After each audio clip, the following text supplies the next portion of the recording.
ഒരു ലോജിസ്റ്റിക്സിന്റെ പ്രൊഫഷണലായി മാറുന്ന വ്യക്തിക്ക് ലോഡിങ്ങും അൺലോഡിങ്ങും ട്രാൻസ്പോർട്ടേഷനും മാത്രമല്ല, ശരിയല്ലേ? Welcome to career 360 placement campus talk show. ഇന്ന് നമ്മുടെ കൂടെ ഉള്ളത് നമ്മുടെ ക്യാമ്പസിലെ അക്കാഡമിക് ഹെഡ് ആയിട്ടുള്ള ഭാസ്കരൻ സാറാണ്. Thank you.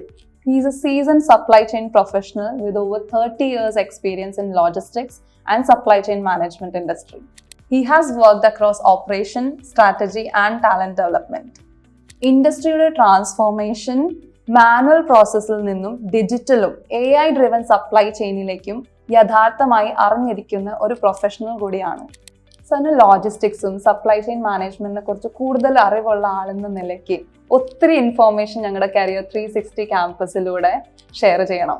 അതിൽ ഏറ്റവും പ്രധാനപ്പെട്ടത് ലോജിസ്റ്റിക്സ് എന്ന പദ്ധതിനെ ഏറ്റവും എളുപ്പത്തിൽ കോംപ്ലിക്കേഷൻസ് ഒന്നും ഇല്ലാണ്ട് സാറിന് എങ്ങനെ വ്യാഖ്യാനിക്കാൻ സാധിക്കും? ലോജിസ്റ്റിക്സ് എന്ന പദത്തിനെ ഞാൻ സിമ്പിളായിട്ട് വ്യാഖ്യാനിച്ചു തരാം. അതിൽ ഏറ്റവും പ്രധാനപ്പെട്ടത് സാധാരണ നമ്മുടെ നാടൻ പ്രദേശത്ത്, പ്രത്യേകിച്ച് ഈ ഇൻഡസ്ട്രിയിലേക്ക് വരാൻ ആഗ്രഹിക്കുന്ന കുട്ടികൾ, നമുക്കറിയാം ലോജിസ്റ്റിക്സ് എന്ന് പറഞ്ഞാൽ അവർ പിന്നിലേക്ക് പോവാ. ഇപ്പം എന്താ അതിൻ്റെ റീസൺ എന്ന് പറഞ്ഞാൽ, ലോജിസ്റ്റിക്സ് എന്ന് പറയുന്നത് ലോഡിംഗ് ആണ്, പിക്കിംഗ് ആണ്, അല്ലെങ്കിൽ ഒരു ട്രാൻസ്പോർട്ടേഷൻ ആണ് എന്ന് ധരിച്ചു വെച്ചിരിക്കുക. അത് ആക്ച്വലി ഒരു തെറ്റായ ധാരണയാണ്. Logistics is actually very vast എന്നാണ്, വളരെ വലുപ്പമേറിയതാണ്. അത് കൃത്യമായും മനസ്സിലാക്കാൻ സാധിക്കാത്തത് കൊണ്ടാണ് ഇങ്ങനൊരു ബാക്ക് തോട്ട്സ് പിന്നിലേക്ക് കുട്ടികൾ പോകുന്നത്. അത് നമുക്ക് എളുപ്പത്തിൽ, അതാണ് ഞാനൊന്ന് സിമ്പിളായിട്ട് വ്യാഖ്യാനിക്കാം എന്ന് പറയുന്നത്. നമുക്കൊരു എക്സാമ്പിളായിട്ട് ഞാനിതിനകത്ത് ഒരു കാര്യം പറയാം.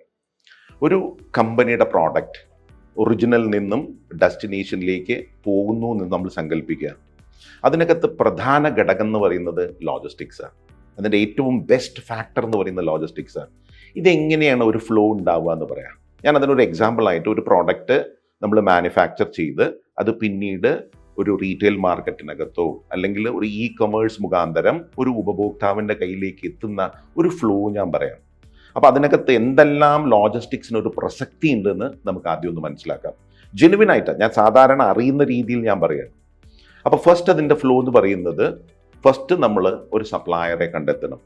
അതിന് നമുക്ക് വേണ്ട എന്താണോ റോ മെറ്റീരിയൽസ്, നമ്മൾ മാനുഫാക്ചർ ചെയ്ത് വിൽക്കാൻ ആഗ്രഹിക്കുന്ന ഇൻവെൻട്രി, അതിൻ്റെ റോ മെറ്റീരിയൽ വാങ്ങാനുള്ള ഒരു സപ്ലയറെ ഐഡൻറ്റിഫൈ ചെയ്ത് കഴിഞ്ഞാൽ അവനിൽ നിന്നും ഈ സാധനം മാനുഫാക്ചർ ചെയ്യപ്പെടുന്ന ഫാക്ടറിയിലേക്ക് ഫസ്റ്റ് മൂവ് ചെയ്യണം. അപ്പം ഇത് വന്നു കഴിഞ്ഞാൽ ഫാക്ടറിയിലെ പ്രോസസ്സ് അനുസരിച്ച് ഈ പ്രോഡക്റ്റ് മാനുഫാക്ചർ ചെയ്യപ്പെടും. മാനുഫാക്ചർ ചെയ്ത് കഴിഞ്ഞാൽ എന്താണ് അതിനകത്ത് ഒരു ക്വാളിറ്റി ക്രൈറ്റീരിയ വെച്ചിരിക്കുന്നത്, അത് കൃത്യമായി മെയിൻറ്റെയിൻ ചെയ്യണം. പിന്നീട് ഈ സാധനം അത് വെയർഹൗസിനകത്തേക്ക് വന്ന് സോർട്ട് ചെയ്ത് സ്റ്റോർ ചെയ്യപ്പെടും.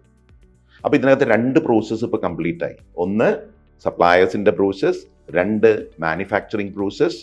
ഇത് പിന്നീട് സ്റ്റോർ ചെയ്യുന്ന തേർഡ് പ്രോസസ്സാണ് വെയർഹൗസിംഗ് എന്ന് പറയുന്നത്. പിന്നീടാണ് വെയർഹൗസിനകത്തേക്ക് റിക്വസ്റ്റിൻ്റെ അടിസ്ഥാനത്തിൽ, ഡിമാൻഡുള്ള പ്രോഡക്റ്റുകളുടെ റിക്വസ്റ്റിൻ്റെ അടിസ്ഥാനത്തിൽ ഈ സാധനം നമുക്ക് ഒരു ഓർഡർ പ്രോസസ്സിംഗ് എന്ന രീതിയിൽ സെയിൽസ് ഓർഡറോ ഡെലിവറി ഓർഡറോ ആയിട്ട് വെയർഹൗസിനകത്ത് റിക്വസ്റ്റ് വരും. അതിൻ്റെ അടിസ്ഥാനത്തിൽ സാധനം പിക്ക് ചെയ്ത് പാക്ക് ചെയ്ത് അതാത് സമയത്ത് ഉപഭോക്താവ് പറഞ്ഞിരിക്കുന്ന സ്ഥലത്തേക്ക് പറഞ്ഞ സമയത്തേക്ക് എത്തിക്കേണ്ട ചുമതല ലോജിസ്റ്റിക്സിനാണ്. അപ്പോൾ ഇതിനകത്ത് നമ്മൾ നോക്കൂ, ആദ്യം മുതൽ അവസാനം വരെ ഒരു ഫ്ലോ ഉണ്ട് അല്ലേ. അത് സപ്ലയേഴ്സിൽ നിന്നും ഡയറക്റ്റായിട്ട് എൻഡ് കസ്റ്റമർ വരുന്ന ഒരു ഫ്ലോ. ഇതിനകത്ത് ഇൻവോൾവ്മെൻറ്റ് നോക്കൂ, 3 തരത്തിൽ. അതിനകത്ത് പ്രധാനപ്പെട്ടത് ഇൻബൗണ്ട് ലോജിസ്റ്റിക്സ്, ആദ്യത്തെ ഒരു ടേമാണ്. ഞാനിതൊക്കെ ടേമാണ് പറയുന്നത്. അതിനകത്ത് സപ്ലയേഴ്സിൽ നിന്നും കിട്ടുന്ന സാധനം റിസീവ് ചെയ്യുക, that is purely based on inbound logistics. രണ്ടാമത്തത് ഇൻറ്റേർണൽ ലോജിസ്റ്റിക്സ്, പ്രോഡക്റ്റ് വാങ്ങിക്കുക, മാനുഫാക്ചർ ചെയ്ത് കൊണ്ടുവന്നതിനെ സോർട്ട് ചെയ്യുക, സ്റ്റോർ ചെയ്യുക, that is purely based on internal logistics. തേർഡാണ് ഔട്ട് ബൗണ്ട് ലോജിസ്റ്റിക്സ് എന്ന് പറയുന്നത്. അത് റിക്വസ്റ്റിൻ്റെ അടിസ്ഥാനത്തിൽ കൃത്യമായും ഉപഭോക്താവിൻ്റെ കയ്യിലേക്ക് എത്തിക്കുന്ന ഒരു ഫ്ലോ. ഇതിനകത്താണ് ലോജിസ്റ്റിക്സ് വർക്ക് ചെയ്യുന്നത്. അപ്പോൾ ഒരു ലോജിസ്റ്റിക്സിൻ്റെ പ്രൊഫഷണലായി മാറുന്ന വ്യക്തിക്ക് ലോഡിങ്ങും അൺലോഡിങ്ങും ട്രാൻസ്പോർട്ടേഷനും മാത്രമല്ല, ശരിയല്ലേ?